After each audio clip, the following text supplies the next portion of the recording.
Hi, Martin. Thank you, Martin, for taking time. Welcome at the European Permaculture Conversion. Hello, Valerie. What a pleasure. Thank you. Pleasure for me too. You are actually a really special guest to this conference because your Pioneers of Change Summit has been a super huge inspiration for our work here.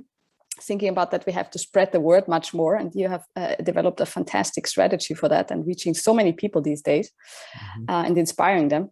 But before we dive into that, I was wanting to ask you, you've done a permaculture course quite a while back.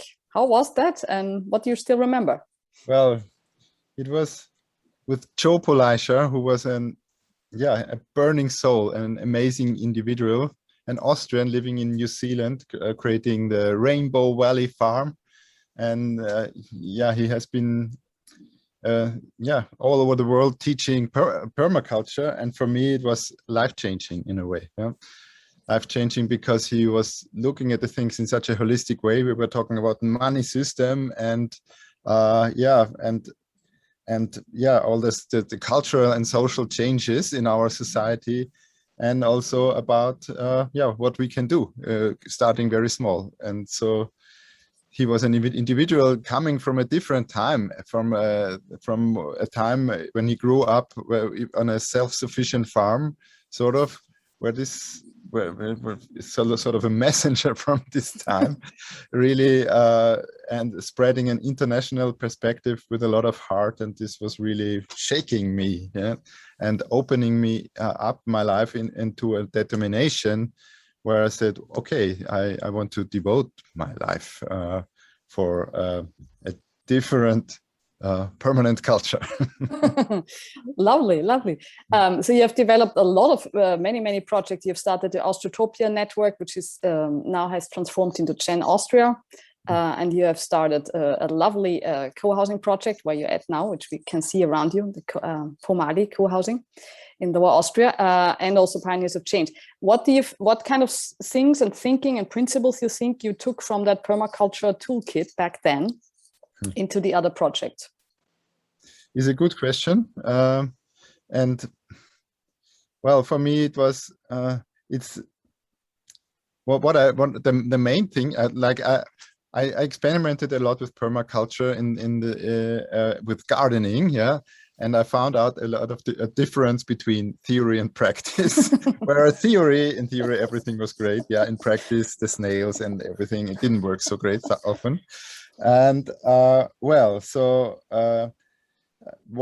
the main thing I took from it was the dream of a different world and a different life, and also looking at projects. I was in Brazil for half a year in permaculture projects, working with people there, and also in other places. So I took the longing and the possibility of a different world is possible, and the sentence of Bill Mollison: stop making holidays, create paradise where you are. So that we can by ourselves create paradise within our in our environments, but also within our lives, within our relationships. So this informed me. And once I also did a training with David Holmgren when he was in Europe, long time ago, in Czech Republic. And then he came with his new book and the principles, and I was really trying to understand the principles. So start slow, things like this, which were not natural for me, and use slow solutions and so on. And I was trying to apply these principles of David Holmgren, because I'm also a teacher for nonviolent communication, or at least it has also had a big influence on my life.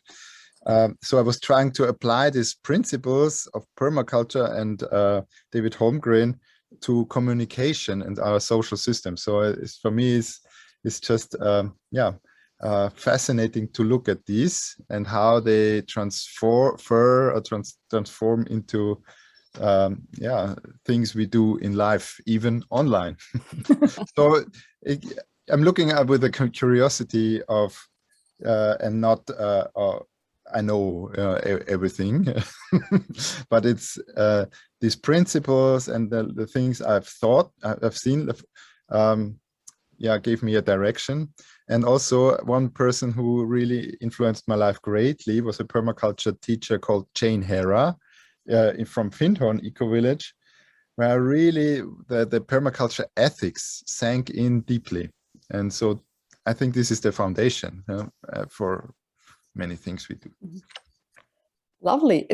I sort of got this picture of sort of a seed has been falling on the right ground, and and you've been now blossoming and sort of harvesting and taking the experience from the people before you. Because I really feel that permaculture has done sort of an evolving from this more self-sufficiency towards a broader perspective, being a design strategy, and then even broader.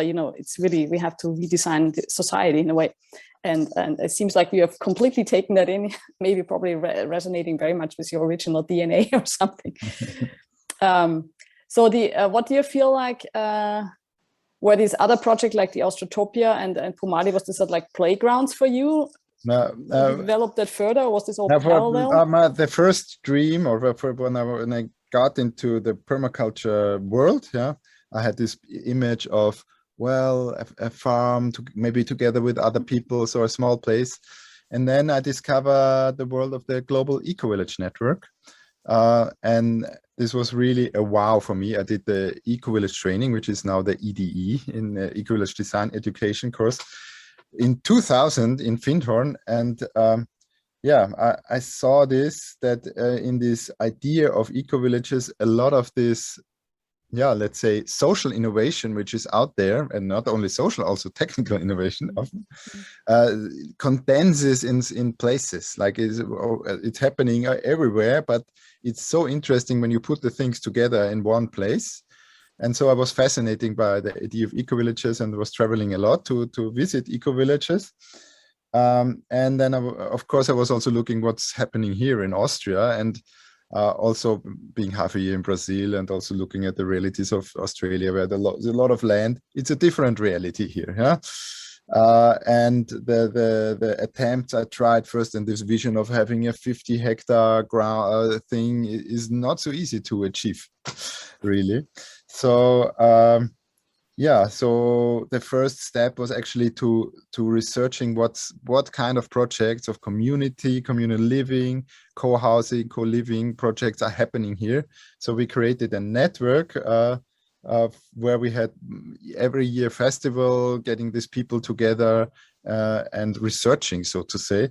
And this was called Austrotopia, like inspired by the Eurotopia book.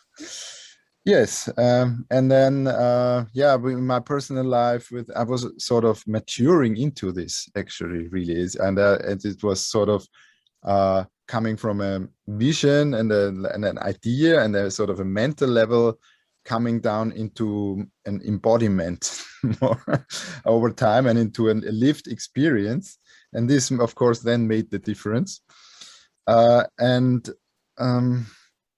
So in this phase of my life, we also got children and so on, and then I had a limited capacity also to do too much, and so we had the idea to create a co-housing project where we have a building company building it for us and so on. And the idea was easy. The practical implementation was also not that easy, bringing me to limits, really, because we were working with state agencies and state money and political stuff and whatever. But still, I'm really glad that it worked out, and I'm living here now with around 30 families here in a place 1 hour west of Vienna, next to a forest and so on. And it's beautiful, and it's not the permaculture paradise. When I look at the buildings, I say, oh, well, we were dreaming of something different, and it's a bit of a pain. But still, it's a stepping stone, and it's so for me, it's better to have a lived experience and a reality which is half perfect than to have just the perfect dream. Absolutely. I think that's really also a core principle idea of permaculture, that you do prototypes, and in a way you made a very great, as a fantastic. I've had the pleasure to be there also for some time in Pomali. It's a fantastic prototype, and of course with every project we do, we can still learn and still continue. But I think what you also said is that it's a lot of energy needs to come. So energy needs to come together. So people need to work together. So I feel like community projects are probably really the thing to get things faster in a way. Yeah. If it's aligned well, and if it's not aligned well, you slow down a lot in conflicts. Yeah, that's also possible. That's also possible. But I feel also maybe the picture has emerged as a transformed from permaculture being this like solo, like kind of, one person against society, so to speak, and then now it's really more about like groups coming together, whether it's a community garden or a food co-op or a co-housing. And for me, it feels like it's a natural succession image, like. I was often wondering why, like in the 90s and so on, why, or 2000s, there was so much conflict in the permaculture world because all of these strong individuals, these pioneer plants, so to say, who were standing there and said, but maybe it's an important phase so that the next generation can come and grow and live a more cooperative paradigm. That's a wonderful picture. Maybe just a few words also. How did you transform all of this thinking into your Pioneers of Change program, and then also sort of in a way into the summit, which is like this, it's almost like an online conference gathering, and now you reach, I don't know, 30,000 people a year? 60,000 now. 60, wow, oh my goodness. No? I mean, that's German speaking. Well, I mean, for me, it feels like I got a broader understanding. And for example, one person who influenced me a lot was also Helena Norberg-Hodge, who is a Right Livelihood Award winner. And she did a lot of work about localization. And I did interviews with Declan Kennedy, who brought permaculture to Europe, and David Holmgren. And for me, it's these stories of these people are so inspiring, and I had this dream of helping to inspire people to spread the vision of a different world. And so this is the summit is a sort of a strategy how to spread this easy. And then of course when people are inspired, the question is what to do then, how to bring this inspiration into practice. And so we have been, for 10 years now, we have a 1 year deep in-depth training for pioneers of change, for people who sort of want to find their place in life and what to do with their lives and how to use their talents for the greater good and get going. And now we have also online courses, and actually we are starting now something where we are working more with regional development, and have just received a grant of more than 300,000 euros to start a project of 100 regions where we work with people to develop their facilitation skills, to have regional facilitators, to get groups together, to have regional processes for networking and exchange between the change community, which is sometimes still dispersed and doesn't know of each other, and get this together. So the field setting for sort of seeding and so but with Pioneers of Change, for me the ethics of permaculture is a base, and still is a lot of influences in there, of biography work, of outdoor and vision work, and even like working with money, working with project development, even business development, how to do this. So but still the ethics is the base. Wow, this is really, I think if we look at the permaculture flower, which is sort of in a way David Holmgren put sort of which areas would be good to work on and think about when you do a holistic, good permaculture design. And I feel like in your case, it's like check, check, check, check. It feels like you're really sort of integrate everything. And now you're putting it out so in such a, it feels like you're putting it on the golden plate and very easily.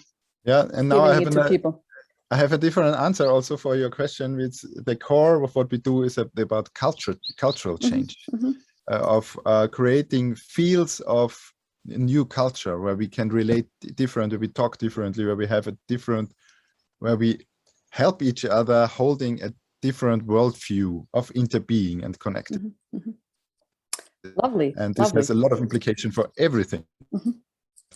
Absolutely. I'm always saying that I'm really happy that it's called permaculture, because it's about culture means like on a daily basis you have to live it. This is like, and and together, and that's what it is about. It's not about somewhere in the woods, a small estate or something.